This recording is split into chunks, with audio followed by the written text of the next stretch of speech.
Media के सारे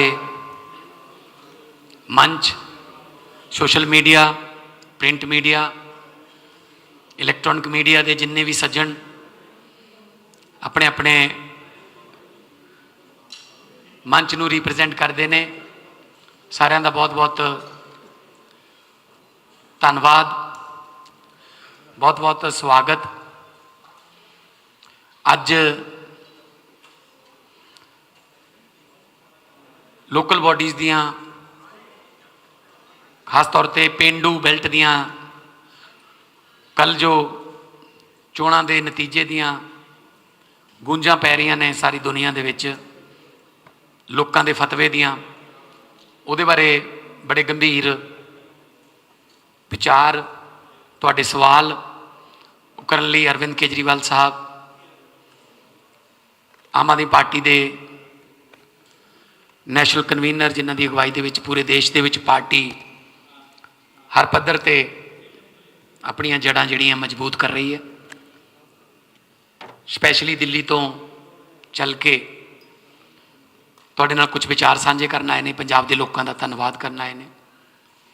मैं चाहूँगा कि अरविंद केजरीवाल साहब जो भी उन्होंने पंजाब प्रति ते देश प्रति जो विजन है आने वाले दिनों का वो भी तुहाडे नाल साझा करन, ते जो पंजाब दे विच कल आम आदमी पार्टी की बड़ी वड्डी पेंडू एरिया दे विच जित हुई है उहदे बारे भी अपने विचार दसन, ते आने वाले देश के राजनीतिक हालातों बारे भी चानना पाउण। अरविंद केजरीवाल साहब। आज यहाँ पे आए हुए सभी मीडिया के साथियों को मेरा नमस्कार, और जितने लोग अभी टीवी चैनल्स पे, सोशल मीडिया पे ये प्रेस कॉन्फ्रेंस देख रहे हैं उन सबको भी मेरा नमस्कार, सत श्री अकाल। अभी 3-4 दिन पहले पूरे पंजाब में ग्रामीण क्षेत्रों में ब्लॉक समितियों के और ज़िला परिषद के चुनाव हुए, जिनके नतीजे कल आए हैं। अभी तक जितने नतीजे आए हैं वो ये दिखाते हैं कि आम आदमी पार्टी ने एक तरह से पूरे पंजाब की ग्रामीण क्षेत्रों में स्वीप की है। ऐसा लग रहा है जैसे बहुत ज़बरदस्त वेव चल रही है आम आदमी पार्टी के पक्ष में। लगभग 70% सीट दोनों ज़िला परिषद में भी और ब्लॉक समितियों में भी लगभग 70% सीटें आम आदमी पार्टी ने जीती हैं। ये एक बहुत बड़ी बात है। इससे ये दिखाता है कि पंजाब के अंदर भगवंत मान जी के नेतृत्व में आम आदमी पार्टी की जो सरकार चल रही है, उस सरकार के कामों के ऊपर लोगों ने, ग्रामीण क्षेत्रों के लोगों ने अपनी मोहर लगाई है। 2013 में जो चुनाव हुए थे ग्रामीण क्षेत्रों के, ब्लॉक समितियों के, जिला परिषद के, वो 2012 के 1 साल बाद हुए थे। 2012 में अकाली दल जीता था और अकाली दल के जीतने के 1 साल बाद ही वो चुनाव हुए थे। तो एक तरह से कह सकते हैं उनके हनीमून पीरियड के तुरंत बाद हुए थे, उसी में हुए थे। 2018 में उसके बाद चुनाव हुए, वो 2017 के इस चुनाव के 1 साल बाद हुए थे, जिसमें कांग्रेस को जीत मिली थी। ये वाला चुनाव हमारे अगली साल विधानसभा चुनाव होने के 1 साल पहले हुआ है। तो जो हम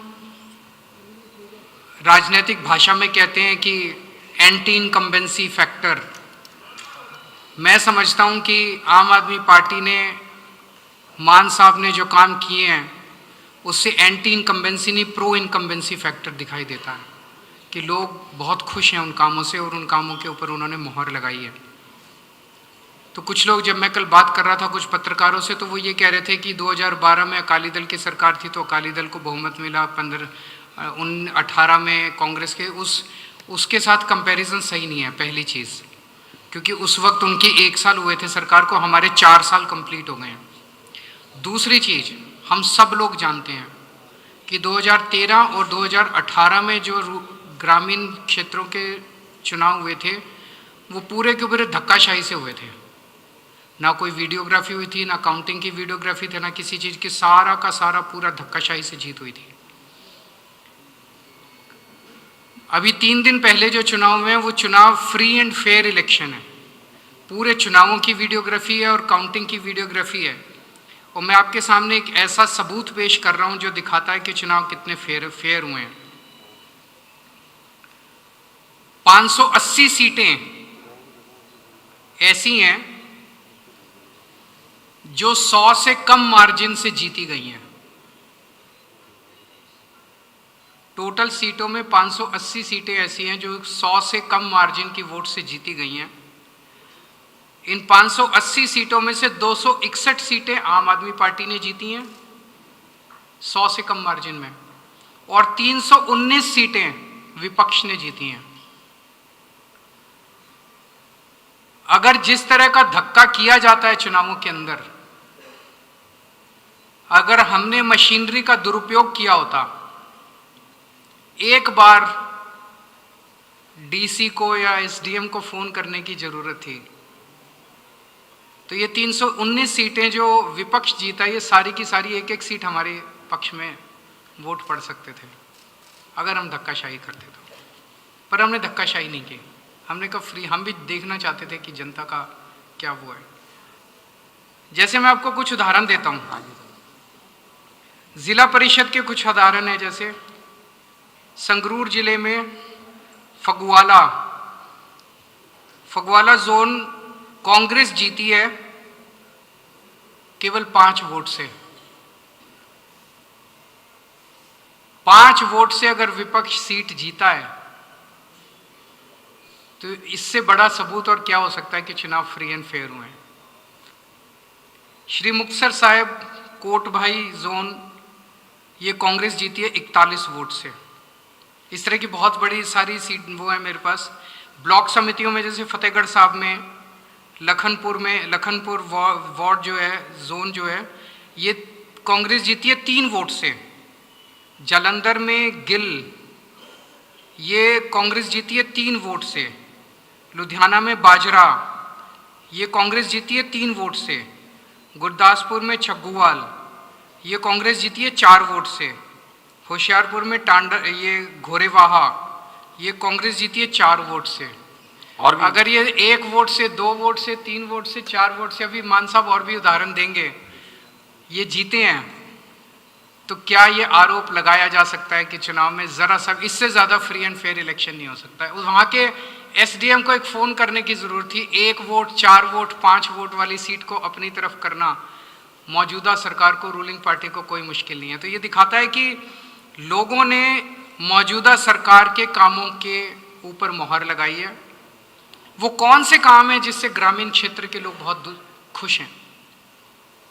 सबसे बड़ा काम है युद्ध नशे विरुद्ध।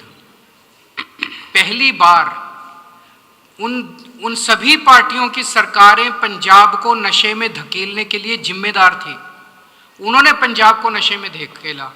उनमें से एक पार्टी वो है जो कि अपने मंत्रियों की गाड़ियों के अंदर नशा बेचते थे, डिस्ट्रीब्यूशन का पूरा कारोबार सरकार चलाती थी। और दूसरी पार्टी वो है जिनके नेता ने गुटखा साहब की कसम खाई थी लेकिन किया कुछ नहीं, 5 साल के अंदर नशा वैसे ही बिकता रहा।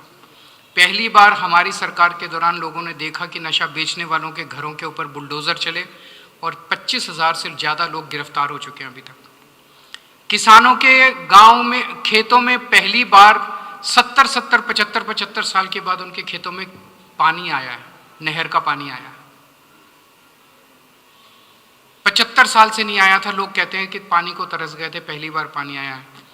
लोगों को, किसानों को उनकी सरकारों में, कांग्रेस के, अकाली दल के टाइम में रात को 3 बजे उठ के अपना बिजली आती थी 3 बजे, और रात को 3 बजे उठ के ट्यूबवेल चलाना पड़ता था।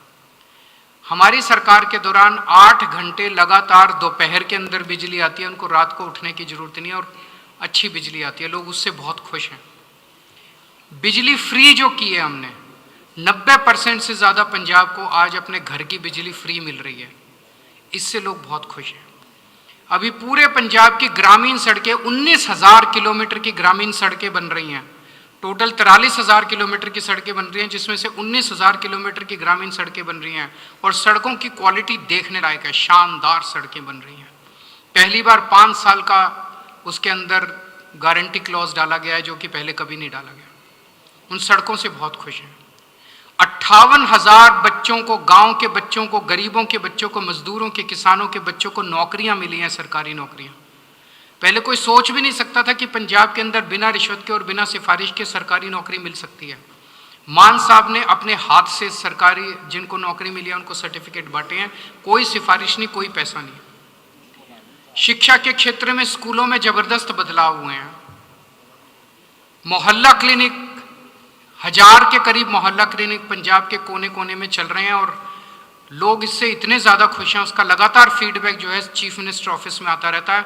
अगर कहीं मोहल्ला क्लिनिक में पता चले कि कहीं किसी भी मोहल्ला क्लिनिक में दवाई कम है या डॉक्टर ठीक कब हुए, तुरंत उसके ऊपर एक्शन लिया जाता है 24 घंटे के अंदर। सरकारी अस्पतालों के अंदर इलाज में काफ़ी बदलाव आया है और अगले महीने से 10 लाख रुपए इंश्योरेंस हर परिवार को दिया जाएगा। वो जनवरी के अंदर कार्ड बनने, सबके इंश्योरेंस कार्ड बनने चालू हो जाएंगे। और भी बहुत सारे काम हैं। ईजी रजिस्ट्री तो गाँव वाले ही जाते हैं सर ज़्यादा कचहरी में, कोर्ट में। तो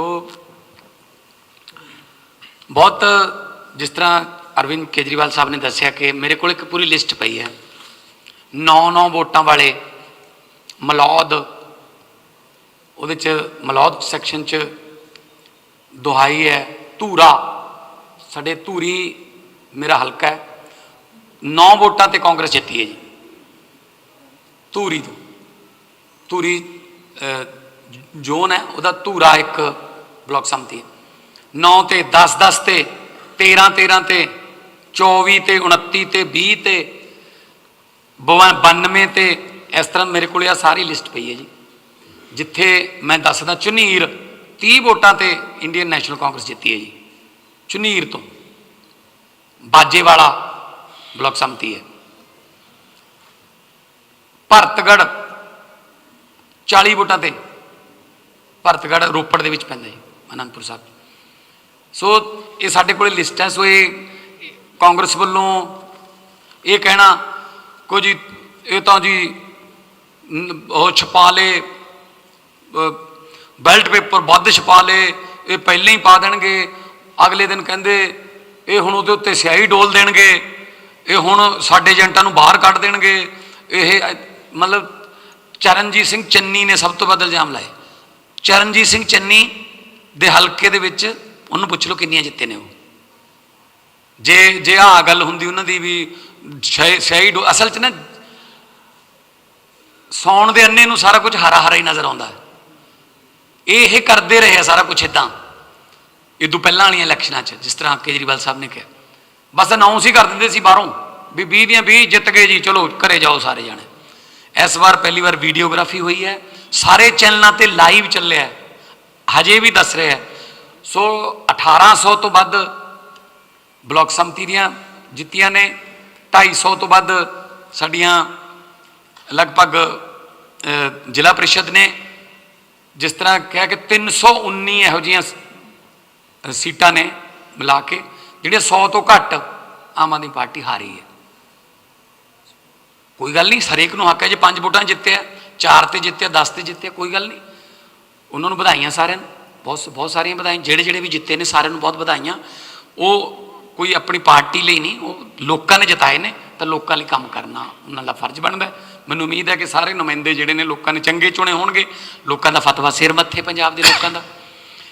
ਤੇ ਇਹਦੇ ਵਿੱਚ ਸਭ ਤੋਂ ਵੱਡੀ ਗੱਲ ਇਹ ਹੈ ਕਿ 68% ਬਲਾਕ ਸੰਮਤੀ ਤੇ 72% ਜ਼ਿਲ੍ਹਾ ਪ੍ਰੀਸ਼ਦ ਮਿਲਾ ਕੇ ਟੋਟਲ 70% ਸਾਡੀਆਂ ਜਿਹੜੀਆਂ ਪੇਂਡੂ ਏਰੀਏ ਦੇ ਵਿੱਚ ਉਹ ਸੀਟਾਂ ਬਣਦੀਆਂ ਨੇ।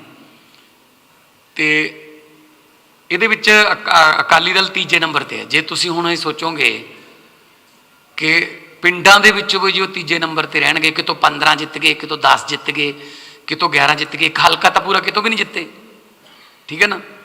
ਤੇ ਜੇ ਉਹ 15 11 ਦੇ ਪੈਚਸ ਦੇ ਵਿੱਚ ਜਿੱਤ ਕੇ ਇਹ ਕਹਿੰਦੇ ਨੇ ਕਿ ਡਾਇਨਾਸੌਰ ਆ ਗਏ, ਤਾਂ ਫਿਰ ਇਹ ਉਹਨਾਂ ਦੀ ਗਲਤਫਹਿਮੀ ਹੈ। ਮੈਂ ਕਹਿੰਦਾ ਡਾਇਨਾਸੌਰਾਂ ਦੇ ਨਾਲ ਹੀ ਰਹਿਣ ਉਹ, ਠੀਕ ਹੈ ਨਾ। ਸੋ ਇਹ ਉਹਨਾਂ ਦੀ ਗਲਤਫਹਿਮੀ ਹੈ। ਪੰਜਾਬ ਦੇ ਲੋਕਾਂ ਦਾ ਫਤਵਾ ਬਿਲਕੁਲ ਕਲੀਅਰ ਹੈ। 4 ਸਾਲਾਂ ਬਾਅਦ ਜਿਹੜੇ ਕੰਮ, ਭਾਵੇਂ ਉਹ ਦਿਨੇ ਬਿਜਲੀ, ਭਾਵੇਂ ਉਹ ਕੱਸੀ ਦਾ ਸੂਏ ਦਾ ਪਾਣੀ, ਭਾਵੇਂ ਉਹ ਫੌਜ ਦੇ ਜਵਾਨ ਜਾਂ ਪੁਲਿਸ ਦੇ ਜਵਾਨ ਦੀ ਸ਼ਹੀਦੀ ਤੇ 1 ਕਰੋੜ ਰੁਪਈਆ ਉਹਨਾਂ ਦੇ ਪਰਿਵਾਰ ਨੂੰ, ਕਿਉਂਕਿ ਇਹ ਪਿੰਡਾਂ ਨਾਲ ਸੰਬੰਧਿਤ ਨੇ ਸਾਰੇ, ਭਾਵੇਂ 58,000 ਨੌਕਰੀਆਂ, ਭਾਵੇਂ ਟੋਲ ਪਲਾਜ਼ੇ ਬੰਦ ਕਰਨੇ, ਭਾਵੇਂ ਉਹ ਸ਼ਤਾਬਦੀਆਂ ਮਨਾਉਣੀਆਂ ਗੁਰੂ ਸਾਹਿਬ ਦੀਆਂ, ਉਹ ਸਾਡੇ ਫਰਜ਼ਾਂ 'ਚ ਆ ਜਾਂਦੇ ਸਾਰੇ।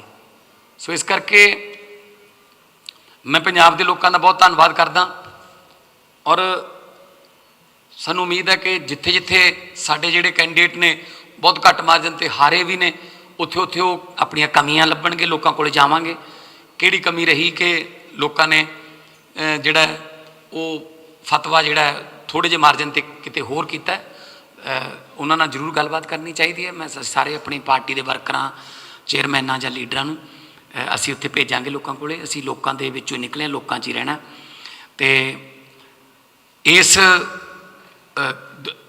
ਜਿਹੜਾ ਜਿਸ ਤਰ੍ਹਾਂ ਮੈਂ ਕੇਜਰੀਵਾਲ ਸਾਹਿਬ ਨੇ ਦੱਸਿਆ ਕਿ ਪਹਿਲਾਂ 17 'ਚ ਸਰਕਾਰ ਬਣੀ, 18 'ਚ ਵੋਟਾਂ ਪੈ ਗਈਆਂ, 12 ਸਰਕਾਰ ਬਣੀ, 13 'ਚ ਪੈ ਗਈਆਂ, ਹੁਣ 22 'ਚ ਸਰਕਾਰ ਬਣੀ ਹੈ, ਲਗਭਗ 26 'ਚ ਵੋਟਾਂ ਪਈਆਂ, ਪੌਣੇ 4 ਸਾਲ ਬਾਅਦ। ਅੱਜ ਅਗਲੇ ਸਾਲ ਇਹਨਾਂ ਦਿਨਾਂ ਦੇ ਵਿੱਚ ਸ਼ਾਇਦ ਕੋਡ ਲੱਗ ਜਾਊਗਾ, ਇਲੈਕਸ਼ਨ ਦਾ 1 ਸਾਲ ਰਹਿ ਗਿਆ। ਸੋ ਅਸੀਂ ਆਪਣੇ ਵੱਲੋਂ ਬੈਸਟ ਐਫਰਟਸ ਕਰ ਰਹੇ ਹਾਂ। ਜਿੰਨੇ ਗਰੰਟੀਆਂ ਜਿਹੜੀਆਂ ਅਸੀਂ ਦਿੱਤੀਆਂ ਵੀ ਨਹੀਂ ਸੀ ਉਹ ਵੀ ਪੂਰੀਆਂ ਕਰਤੀਆਂ, ਜਿਹੜੀਆਂ 2-4 ਰਹਿੰਦੀਆਂ ਨੇ ਆਉਣ ਵਾਲੇ ਦਿਨਾਂ 'ਚ ਅਸੀਂ ਉਹਨਾਂ 'ਤੇ ਵੀ ਗੌਰ ਕਰਕੇ ਤੇ ਸਾਰਾ ਲੇਖਾ ਜੋਖਾ ਤੁਹਾਡੇ ਸਾਹਮਣੇ ਅਸੀਂ ਰੱਖਾਂਗੇ।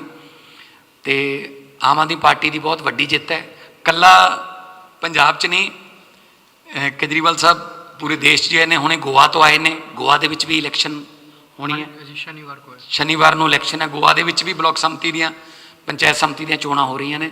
ਗੁਜਰਾਤ ਦੇ ਵਿੱਚ ਸਾਡੇ ਐਮਐਲਏ ਨੇ, ਮਾਰਚ ਵਿੱਚ ਇਲੈਕਸ਼ਨ, ਗੁਜਰਾਤ ਦੇ ਵਿੱਚ ਵੀ ਲੋਕਲ ਬਾਡੀ ਦੀਆਂ ਇਲੈਕਸ਼ਨਾਂ 'ਚ ਲੜ ਰਹੇ ਹਾਂ, ਐਮਐਲਏ ਨੇ, ਸਾਡੀ ਹਾਜ਼ਰੀ ਹੈਗੀ ਉੱਥੇ। ਜੰਮੂ ਕਸ਼ਮੀਰ 'ਚ ਸਾਡਾ ਡੋਡੇ ਤੋਂ ਸਾਡਾ ਇੱਕ ਐਮਐਲਏ ਸਾਡਾ ਜਿੱਤਿਆ ਹੋਇਆ।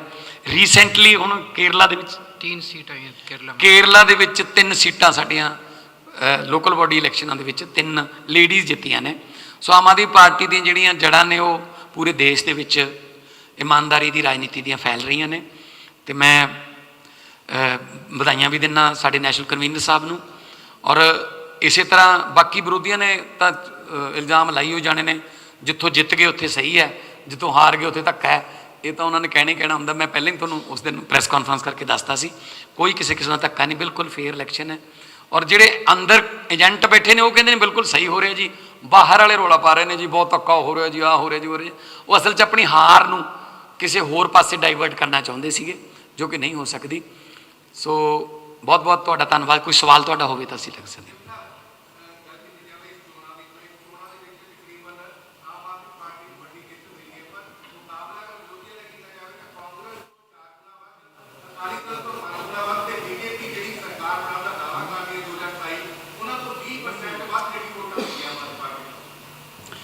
ਵਧੀਆ ਗੱਲ ਹੈ ਜੀ ਵੀਰੇ। ਆ ਦੇਖੋ, ਕਾਂਗਰਸ ਤੋਂ 4 ਗੁਣਾ ਵੱਧ ਵੋਟਾਂ ਪਈਆਂ ਜਾਂ ਸੀਟਾਂ ਮਿਲੀਆਂ ਨੇ, ਅਕਾਲੀ ਦਲ ਤੋਂ 5 ਗੁਣਾ ਵੱਧ, ਤੇ ਉਹਨਾਂ ਤੋਂ 20 ਗੁਣਾ ਵੱਧ ਆਪਣਾ ਬੀਜੇਪੀ ਤੋਂ। ਤੇ ਇਹ ਪ੍ਰਾਪਤੀ ਹੈ ਆਮ ਆਦਮੀ ਪਾਰਟੀ ਦੇ ਕੰਮਾਂ 'ਤੇ ਲੋਕਾਂ ਨੇ ਮੋਹਰ ਲਾਈ ਹੈ। ਤੇ ਸਾਨੂੰ ਇਸ ਗੱਲ ਦੀ ਖੁਸ਼ੀ ਹੈ ਕਿ ਅਸੀਂ ਹੋਰ ਵੀ ਜ਼ਿਆਦਾ ਜੋਸ਼ ਨਾਲ ਕੰਮ ਕਰਾਂਗੇ ਕਿ ਲੋਕ ਜਿਹੜਾ ਕੀਤੇ ਹੋਏ ਕੰਮਾਂ ਦਾ ਰਿਵਾਰਡ ਦੇ ਰਹੇ ਹੈ। ਐਕਚੁਅਲੀ ਤੁਸੀਂ ਹੀ ਕਹਿੰਦੇ ਸੀ ਉਸ ਦਿਨ ਪ੍ਰੈਸ ਕਾਨਫਰੰਸ 'ਚ ਵੀ ਸੈਮੀਫਾਈਨਲ ਹੈ ਇਹ। ਮੈਂ ਤੁਹਾਨੂੰ ਕਿਹਾ ਸੀ ਕਿ ਰਿਜ਼ਲਟ ਤੋਂ ਬਾਅਦ ਗੱਲ ਕਰ ਲਓ ਅੱਜ। ਫਿਰ ਕੀ ਕਹੋਗੇ, ਇਹਨੂੰ ਸੈਮੀਫਾਈਨਲ ਕਹੋਗੇ ਜਾਂ ਅਗਲੀ ਸਰਕਾਰ ਦਾ ਲੇਖਾ ਜੋਖਾ, ਜਾਂ ਕੀ ਕਹਿੰਦੇ ਸੀ ਤੁਸੀਂ? ਉਹ ਪੱਤਰਕਾਰ ਕਿੱਥੇ ਨੇ ਜਿਹੜੇ ਕਹਿੰਦੇ ਸੀ ਸੈਮੀਫਾਈਨਲ ਹੈ? ਮੈਂ ਕਹਿੰਦਾ ਸੀ ਵੀ ਤਰਨਤਾਰਨ ਨੂੰ ਵੀ ਸੈਮੀਫਾਈਨਲ ਕਹਿ ਦਿੰਦੇ ਹੋ, ਅੱਗੇ ਹੋਰ ਆਉਣਗੇ ਇਲੈਕਸ਼ਨ ਉਹਨੂੰ ਵੀ ਸੈਮੀਫਾਈਨਲ ਕਹਿ ਦਿੰਦੇ ਹੋ, ਇਕੱਲੇ ਨੂੰ ਸੈਮੀਫਾਈਨਲ ਨਾ ਕਹੋ। ਅਸਲ 'ਚ ਹਰ ਇਲੈਕਸ਼ਨ ਦਾ ਇੱਕ ਆਪਣਾ ਜਿਹੜਾ ਜ਼ਰੀਆ ਹੁੰਦਾ, ਆਪਣੇ ਮੁੱਦੇ ਹੁੰਦੇ ਨੇ ਹਰ ਇਲੈਕਸ਼ਨ 'ਚ। ਸੋ ਇਸ ਕਰਕੇ ਮੈਂ ਲੋਕਾਂ ਦਾ ਧੰਨਵਾਦ ਕਰਦਾ ਕਿ ਉਹਨਾਂ ਨੇ ਮਤਲਬ ਜਿਹੜੀਆਂ ਪੇਂਡੂ ਪਾਰਟੀ ਕਹਿੰਦੀ ਆਪਣੇ ਆਪ ਨੂੰ, ਜਿਹੜੀ ਅਕਾਲੀ ਦਲ, ਉਹ 3 ਨੰਬਰ 'ਤੇ ਬਾਈ ਫਾਰ ਬਹੁਤ ਵੱਡੇ ਮਾਰਜਨ ਨਾਲ 3 ਨੰਬਰ 'ਤੇ ਨੇ। ਛੋਟੇ ਪੈਚਿਸ ਦੇ ਵਿੱਚ ਉਹ ਜਿੱਤੇ ਨੇ। ਉਹ ਬਠਿੰਡਾ ਜਾਂ ਲੰਬੀ ਦੇ ਏਰੀਏ ਦੀ ਪਾर्टी बन के रह गई। नमस्कार जी, मैं मनोज जोशी, जी न्यूज़ टाइम। मेरा सवाल केजरीवाल साहब से है। केजरीवाल साहब, क्या गुजरात और उत्तर प्रदेश में भी आपकी पार्टी इलेक्शन लड़ेगी? ज़रूर लड़ेगी और पूरी तैयारी चल रही है। सीएम साहब, मैं Shahid Narula prime Asia TV तो। सीएम साहब, एक बड़ी दिलचस्प चीज़ ये भी देखने को मिली, जिथे बहुत सारे कैंਡੀਡੇਟ ਜਿਹੜੇ ਨੇ ਕੋਈ 9 ਵੋਟ ਤੋਂ ਜਿੱਤਿਆ, ਕੋਈ 5 ਵੋਟਾਂ ਤੋਂ ਵੀ ਜਿੱਤਿਆ, ਬਟ ਤੁਹਾਡੇ ਪਿੰਡ ਤੋਂ ਕਹਿੰਦੇ ਸਿਰਫ 1 ਵੋਟ ਕਿਸੇ ਨੂੰ ਪਈ, ਉਹ ਬੀਜੇਪੀ ਦੇ ਕੈਂਡੀਡੇਟ ਨੂੰ ਪਈ ਸੀ। ਉਹਨੂੰ ਕਿੱਦਾਂ ਦੇਖਦੇ ਹੋ? ਕਿਉਂਕਿ ਉਹ ਦਾਵਾ ਬੜਾ ਵੱਡਾ ਕਰਦੇ ਸੀਗੇ ਉਸ ਦਾਅਵੇ ਨੂੰ ਕਿੱਦਾਂ ਦੇਖੀਏ ਔਰ ਨਤੀਜੇ ਤੁਹਾਡੇ ਪਿੰਡ ਤੋਂ ਸਿਰਫ ਇੱਕ ਵੋਟ ਹੈ ਬੀਜੇਪੀ ਦੀ। ਇਹਦੀ ਵੀ ਜਾਂਚ ਚੱਲ ਰਹੀ ਹੈ ਵੀ ਉਹ ਕੌਣ ਪਾ ਗਿਆ, ਔਰ ਪਿੰਡ ਦੇ ਲੋਕ 2-3 ਬੰਦਿਆਂ ਤੇ ਸ਼ੱਕ ਕਰ ਰਹੇ ਨੇ। ਮੈਂ ਕਿਹਾ ਵੀ ਸ਼ੱਕ ਨਾ ਕਰੋ, ਕੋਈ ਗੱਲ ਨਹੀਂ। ਸੋ ਪਿੰਡ ਦੇ ਦੇਖੋ ਜੀ, ਮੈਂ ਪਹਿਲੇ ਦਿਨੋਂ ਕਹਿਣਾ ਕਿ ਆਪਣੀਆਂ ਜੜ੍ਹਾਂ ਨਾਲ ਜੁੜੇ ਰਹਿਣਾ ਚਾਹੀਦਾ। ਕੱਲ ਨੂੰ ਮੈਂ ਪਿੰਡ ਜਾਊਂਗਾ, ਆਪਣੇ ਗੁਰਦੁਆਰਾ ਸਾਹਿਬ 'ਚ ਮੱਥਾ ਵੀ ਟੇਕੂੰਗਾ, ਪਿੰਡ ਦੇ ਲੋਕਾਂ ਦਾ ਧੰਨਵਾਦ ਕਰੂੰਗਾ। ਤੇ ਦੇਖੋ, ਜੇ ਤੁਸੀਂ ਪਿੰਡ ਦੇ ਲੋਕਾਂ ਕੋਲੇ ਮੁੱਖ ਮੰਤਰੀ ਬਣ ਕੇ ਜਾਓਗੇ ਜਾਂ ਵੱਡਾ ਕਲਾਕਾਰ ਜਾਂ ਖਿਡਾਰੀ ਬਣ ਕੇ ਵੱਡੇ ਜਾਓਗੇ, ਤਾਂ ਫਿਰ ਉਹ ਲੋਕ ਕਹਿੰਦੇ ਯਾਰ ਸਾਡੇ ਨਾਲ ਤਾਂ ਖੇਡਦਾ ਹੁੰਦਾ ਸੀਗਾ, ਤੇ ਸਾਡੇ ਨਾਲ ਗੁੱਲੀ ਡੰਡਾ ਖੇਡਿਆ, ਸਾਡੇ ਨਾਲ ਬਚਪਨ ਬੀਤਿਆ, ਸਾਡੇ ਨਾਲ ਕ੍ਰਿਕਟ ਖੇਡਦਾ ਸੀ, ਸਾਡੇ ਨਾਲ ਇੱਥੇ ਪੜ੍ਹਦਾ ਸੀ, ਤੇ ਤੂੰ ਹੁਣ ਵੱਡਾ ਬਣ ਗਿਆ। ਸੋ ਮੈਂ ਕਦੇ ਵੀ, ਮੈਂ ਕਹਿੰਦਾ ਕਿ ਮੈਂ ਸਾਡੇ ਪਿੰਡ ਵਾਲਿਆਂ ਤੋਂ ਕਦੇ ਵੀ ਵੱਡਾ ਨਹੀਂ ਹੋ ਸਕਦਾ। ਆਪਣੇ ਚਾਚੇ, ਆਪਣੇ ਤਾਏ, ਆਪਣੀਆਂ ਰਿਸ਼ਤੇਦਾਰੀਆਂ, ਸਾਡੇ ਸ਼ਰੀਕ ਭਾਈ ਜਿੰਨੇ ਵੀ ਹੈਗੇ ਨੇ ਪਿੰਡ 'ਚ ਭਾਈਚਾਰਾ ਇੱਕ ਤਾਂ, ਮੈਂ ਕਦੇ ਵੀ ਆਪਦੇ ਪਿੰਡ ਰੈਲੀ ਨਹੀਂ ਕਰਦਾ ਜੀ, ਕਦੇ ਵੀ ਆਪਣੇ ਪਿੰਡ ਵੋਟਾਂ ਨਹੀਂ ਮੰਗਦਾ। ਤੁਸੀਂ ਵੀ ਗਏ ਹੋ ਕਈ ਵਾਰੀ, ਮੈਂ ਇਹ ਨਹੀਂ ਕਹਿੰਦਾ, ਮੈਂ ਕਿਹਾ ਯਾਰ ਆਪਣੇ ਪਿੰਡੋਂ ਵੀ ਵੋਟਾਂ ਮੰਗਣੀਆਂ ਪੈਣਗੀਆਂ। ਤੇ ਸਾਡੇ ਪਿੰਡ ਵਾਲੇ ਤਾਂ ਸਗੋਂ ਆਪ ਪ੍ਰਚਾਰ ਕਰਦੇ ਆ, ਘਰ ਘਰ ਜਾ ਕੇ, ਹੋਰ ਪਿੰਡਾਂ 'ਚ ਰਿਸ਼ਤੇਦਾਰੀਆਂ 'ਚ ਜਾ ਕੇ। ਸੋ ਮੈਂ ਸਤੌਜ ਵਾਲਿਆਂ ਦਾ ਬਹੁਤ ਧੰਨਵਾਦ ਕਰਦਾ, ਅੱਜ ਵੀ ਦੇਖ ਰਹੇ ਹੋਣਗੇ। ਤੇ ਕੱਲ ਨੂੰ ਮੈਂ ਮੱਥਾ ਟੇਕਣ ਗੁਰਦੁਆਰਾ ਸਾਹਿਬ ਵੀ ਜਾਊਂਗਾ ਤੇ ਪਿੰਡ ਵਾਲਿਆਂ ਨੂੰ ਵੀ ਮਿਲੂੰਗਾ ਜੀ। ਬਸਮ ਵਰਮਾ ਫਰੋਮ ਡੇਲੀ ਪੋਸਟ। ਮੇਰਾ ਸਵਾਲ ਹੈ, 1 ਸਾਲ ਰਹਿ ਗਿਆ ਵਿਧਾਨ ਸਭਾ ਚੋਣਾਂ ਨੂੰ, ਸਿਹਤ ਸਿੱਖਿਆ ਦੇ ਉੱਤੇ ਤੁਸੀਂ ਗੱਲ ਕੀਤੀ ਸੀ, ਇਸ ਵਾਰੀ ਕਿਹੜੇ ਮੁੱਦਿਆਂ ਤੇ ਚੜੇਗਾ ਚੋਣ ਲੜੋਗੇ? ਐਂਡ ਸੈਕੰਡਲੀ, ਕਿਉਂਕਿ ਤੁਸੀਂ ਸੈਮੀਫਾਈਨਲ ਦੀ ਗੱਲ ਕੀਤੀ, ਇਹ ਵਾਲੇ ਇਹਨੂੰ ਮੰਨ ਲਈ ਹੁਣ ਸੈਮੀਫਾਈਨਲ? ਇਹ ਤਾਂ ਤੁਸੀਂ ਕਰਦੇ ਹੋ ਜੀ, ਸੈਮੀਫਾਈਨਲ ਤਾਂ ਤੁਸੀਂ ਬਣਾਉਂਦੇ ਹੋ। ਤੁਸੀਂ ਇਹਨੂੰ ਸੈਮੀਫਾਈਨਲ ਮੰਨ ਲਓ ਚਾਹੇ ਫਾਈਨਲ ਮੰਨ ਲਓ, ਵਟਐਵਰ। ਅਸੀਂ ਮੁੱਦਿਆਂ ਤੇ ਲੜਦੇ ਹਾਂ ਜੀ। ਅਸੀਂ ਕੋਈ ਦੇਖੋ, ਕੋਈ ਧਾਰਮਿਕ ਜਾਂ ਕੋਈ ਜਾਤੀਵਾਦ ਜਾਂ ਕੋਈ ਇਸ ਤਰ੍ਹਾਂ ਦੀ ਪੋਲਿਟਿਕਸ ਅਸੀਂ ਨਹੀਂ ਕਰਦੇ। ਅਸੀਂ ਆਪਣੇ ਕੰਮ ਗਣਾਉਂਦੇ ਹਾਂ। ਈਵਨ ਇਹਨਾਂ ਇਲੈਕਸ਼ਨਾਂ ਦੇ ਵਿੱਚ ਕੇਜਰੀਵਾਲ ਸਾਹਿਬ ਵੀ ਨਹੀਂ ਪ੍ਰਚਾਰ ਕਰ ਸਕੇ। ਮੈਂ ਜਾਪਾਨ ਤੇ ਕੋਰੀਆ ਗਿਆ ਹੋਇਆ ਸੀ ਇਨਵੈਸਟਮੈਂਟ ਲੈ ਕੇ ਆਉਣ ਵਾਸਤੇ। ਮੈਂ 9 ਤਰੀਕ ਦੀ ਰਾਤ ਨੂੰ ਆਇਆ, 10, 11, 12। उनके सारे नेता जमीन पे, ਉਹਨਾਂ ਦੇ ਸਾਰੇ ਲੀਡਰ ਜਿਹੜੇ ਸੀਗੇ ਉਹ ਜ਼ਮੀਨ ਤੇ ਸੀ। ਰੰਧਾਵਾ ਸਾਹਿਬ, ਬੜਿੰਗ ਸਾਹਿਬ, ਬਾਦਲਾਂ ਦਾ ਸਾਰਾ ਟੱਬਰ ਹੀ ਫਿਰਦਾ ਸੀ, ਹੈ ਜੀ। ਭੂੰਦੜ, ਚੰਦੂ ਮਾਜਰਾ, ਸਾਰੇ ਫਿਰਦੇ ਸੀ। ਵੱਡੇ ਵੱਡੇ ਲੀਡਰ ਜਿਹੜੇ ਉਹ ਪਿੰਡਾਂ ਦੇ ਵਿੱਚ ਫਿਰਦੇ ਸੀ। ਉਹਦੇ ਬਾਵਜੂਦ ਵੀ ਕੋਈ ਸਾਡੇ ਨਾਲੋਂ 4 ਗੁਣਾ ਘੱਟ ਹੈ, ਕੋਈ 5 ਗੁਣਾ ਘੱਟ ਹੈ। ਤੋ ਇਸ ਕਰਕੇ ਸਾਡੀ ਤਾਂ ਮਤਲਬ ਸਮਝ ਲਓ ਵੀ ਜਿਹੜੀ ਨੌਜਵਾਨ ਬੈਟਰੀ ਸਾਡੀ ਜਿਹੜੀ ਹੈ, ਸਾਡਾ ਬੈਕਅਪ ਬੈਂਚ ਸਟਰੈਂਥ ਜਿਹੜੀ ਇਹ ਇਲੈਕਸ਼ਨ ਉਹਨਾਂ ਨੇ ਲੜੀ ਆ, ਵਧਾਈਆਂ ਉਹਨਾਂ ਨੂੰ ਦੇਵਾਂਗੇ ਅਸੀਂ। ਸਮਝ ਲਓ ਸਾਡੀ ਅੰਡਰ 19 ਜਾਂ ਅੰਡਰ 21 ਟੀਮ ਜਿਹੜੀ ਹੈ, ਉਹਨੇ ਹੀ ਜਿਹੜਾ ਇਹ ਕਮਾਲ ਕਰਕੇ ਰੱਖਤੀ। ਪਿੰਡਾਂ ਦੇ ਵਿੱਚ ਜਾ ਕੇ, ਘਰ ਘਰ ਜਾ ਕੇ ਉਹਨਾਂ ਨੇ ਵੋਟਾਂ ਮੰਗੀਆਂ, ਔਰ ਬਹੁਤ ਸਾਰੇ ਯਾਦ ਉਮੀਦਵਾਰ ਜਿੱਤੇ ਨੇ ਉਹ ਵੀ ਸਾਡੇ ਹੀ ਨੇ। ਕੋਈ ਐਸੀ ਗੱਲ ਨਹੀਂ, ਹਰੇਕ ਨੂੰ ਹੱਕ ਹੈ ਖੜੇ ਹੋਣ ਦਾ, ਇਲੈਕਸ਼ਨ ਲੜਨ ਦਾ। ਸੋ ਅਸੀਂ ਚਾਹੁੰਦੇ ਹਾਂ ਭਾਈਚਾਰਕ ਸਾਂਝ ਬਣੀ ਰਹੇ, ਤੇ ਅਗਲੀਆਂ ਇਲੈਕਸ਼ਨਾਂ ਵੀ ਅਸੀਂ ਵਿਕਾਸ ਦੇ ਮੁੱਦੇ 'ਤੇ ਲੜਾਂਗੇ। ਅਸੀਂ ਕੀ ਕੀਤਾ ਉਹਦਾ ਕੱਲਾ ਜਿਹੜਾ ਰਿਪੋਰਟ ਕਾਰਡ ਅਸੀਂ ਲੈ ਕੇ ਲੋਕਾਂ ਕੋਲ ਜਾਵਾਂਗੇ। ਮੈਂ ਜਦੋਂ ਸੰਗਰੂਰ ਤੋਂ ਪਹਿਲੀ ਵਾਰ ਜਿੱਤਿਆ ਸੀ, ਅਪੀਲ ਕਰਕੇ ਜਿੱਤਿਆ ਸੀ ਕਿ ਮੈਨੂੰ ਮੌਕਾ ਦਿਓ। ਜਦੋਂ 19 'ਚ ਦੁਬਾਰੇ ਜਿੱਤਿਆ ਸੀ ਤਾਂ ਮੈਂ ਰਿਪੋਰਟ ਕਾਰਡ ਜਾਰੀ ਕਰਕੇ ਜਿੱਤਿਆ ਸੀ ਕਿ ਆਹ ਮੈਂ ਕੰਮ ਕੀਤੇ ਨੇ ਹੁਣ ਤੱਕ, ਤੇ ਮੈਨੂੰ ਦੁਬਾਰਾ ਮੌਕਾ ਦਿਓ। ਲੋਕਾਂ ਨੇ ਦੁਬਾਰਾ ਮੌਕਾ ਦਿੱਤਾ। ਇਹ ਗੱਲ ਬਿਲਕੁਲ ਪਾਰਟੀਆਂ ਦੇ ਦਿਮਾਗ ਦੇ ਵਿੱਚ ਜਿਹੜੀ ਗਲਤ ਹੈ, ਇਹ ਪਾਰਟੀਆਂ ਨੂੰ ਦਿਮਾਗ 'ਚੋਂ ਕੱਢ ਦੇਣੀ ਚਾਹੀਦੀ ਹੈ ਕਿ ਵਿਕਾਸ ਦੇ ਮੁੱਦੇ 'ਤੇ ਵੋਟਾਂ ਨਹੀਂ ਪੈਂਦੀਆਂ। ਅਸੀਂ ਵਿਕਾਸ ਦੇ ਮੁੱਦੇ 'ਤੇ ਦਿੱਲੀ ਜਿੱਤੇ ਹੋਏ 2 ਵਾਰ, ਵਿਕਾਸ ਦੇ ਮੁੱਦੇ 'ਤੇ। ਸੋ ਇਸ ਕਰਕੇ ਜਿਹੜਾ ਅਸੀਂ ਕੋਈ ਜਿਹੜੀ ਨਫ਼ਰਤ ਵਾਲੀ ਰਾਜਨੀਤੀ ਨਹੀਂ ਕਰਦੇ, ਅਸੀਂ ਕੰਮਾਂ ਵਾਲੀ ਰਾਜਨੀਤੀ ਕਰਦੇ ਹਾਂ। ਤੇ ਉਸੇ ਦੇ ਆਧਾਰ 'ਤੇ ਅਸੀਂ 2027 ਦੇ ਵਿੱਚ ਲੋਕਾਂ ਕੋਲ ਜਾਵਾਂਗੇ ਜੀ। Thank you. ਹਾਂਜੀ, ਆ ਮਾਈਕ ਦੇ ਦਿਓ। ਆ ਮਾਈਕ ਮਾਨ ਸਾਹਿਬ, ਪ੍ਰੋਫੈਸਰ ਅਵਤਾਰ ਸਿੰਘ, ਡੇਲੀ ਅਜੀਤ ਤੋਂ ਮੈਂ ਬੋਲ ਰਿਹਾ। ਮੇਰਾ ਪ੍ਰਸ਼ਨ ਹੈ ਜੀ, ਇੱਕ ਤਾਂ ਨਸ਼ਿਆਂ ਬਾਰੇ ਜਿਹੜੀ ਤੁਸੀਂ ਗੱਲ ਕੀਤੀ ਹੈ, ਔਰ ਦੂਸਰਾ ਅਮਨ ਕਾਨੂੰਨ ਦੀ ਜਿਹੜੀ ਪੰਜਾਬ ਦੀ ਹਾਲਤ ਹੈ। ਔਰ ਨਸ਼ਿਆਂ ਬਾਰੇ ਤੁਹਾਨੂੰ ਸਰਕਾਰ ਆਉਣ ਤੋਂ ਪਹਿਲਾਂ ਕਿਹਾ ਸੀ ਕਿ ਇਹ ਬਹੁਤ ਜਲਦੀ ਜਿਹੜੇ ਆ ਖਤਮ ਹੋ ਜਾਣਗੇ, ਔਰ ਇੰਨਾ ਲੰਮਾ ਸਮਾਂ ਹੋ ਗਿਆ ਸਰਕਾਰ ਦਾ, ਨਸ਼ੇ ਦੇਖੋ ਜੀ, ਖਤਮ ਨਹੀਂ ਹੋਏ। ਦੂਸਰਾ, ਇੱਕ second sir, Aam Aadmi party ਦੇ ਬਹੁਤ ਸਾਰੇ ਵੱਡੇ ਤੁਹਾਡੇ ਕਈ ਆਗੂ ਨੇ ਜਿਹੜੇ ਉੱਥੇ ਬਹੁਤ ਸਾਰੇ ਉਹਦੇ ਹਲਕਿਆਂ ਦੇ ਵਿੱਚੋਂ, ਉਹਨਾਂ ਦੇ ਏਰੀਆ ਦੇ ਵਿੱਚੋਂ ਆਪਣੇ ਉਹ ਹਾਰੇ, ਉਹਨਾਂ ਬਾਰੇ ਤੁਸੀਂ ਜਿਹੜਾ ਕੀ ਕਹਿਣਾ? ਦੇਖੋ, ਨਸ਼ਿਆਂ ਦਾ ਜਿਹੜਾ ਨੈਕਸਸ ਹੈ, ਇਹਨੂੰ ਤੋੜਨ ਵਾਸਤੇ ਇੱਕ ਜਿਗਰਾ ਚਾਹੀਦਾ ਹੈ, ਪੋਲੀਟੀਕਲ ਇੱਛਾ ਸ਼ਕਤੀ ਚਾਹੀਦੀ ਹੈ, ਜਿਹੜੀ ਕਿ ਸਾਡੀ ਪਾਰਟੀ 'ਚ ਹੈਗੀ ਹੈ। ਤੇ ਅਸੀਂ ਉਹਦਾ ਸਾਰਾ ਜਿਹੜਾ ਹੋਮਵਰਕ ਕਰਕੇ ਉਸ ਤੋਂ ਬਾਅਦ ਉੱਤੇ ਸਟ੍ਰਾਈਕ ਕੀਤੀ ਹੈ, ਔਰ ਚੱਲ ਰਹੀ ਹੈ ਯੁੱਧ ਨਸ਼ੇ ਵਿਰੁੱਧ, ਬਿਲਕੁਲ ਪਰਫੈਕਟ ਚੱਲ ਰਿਹਾ ਹੈ।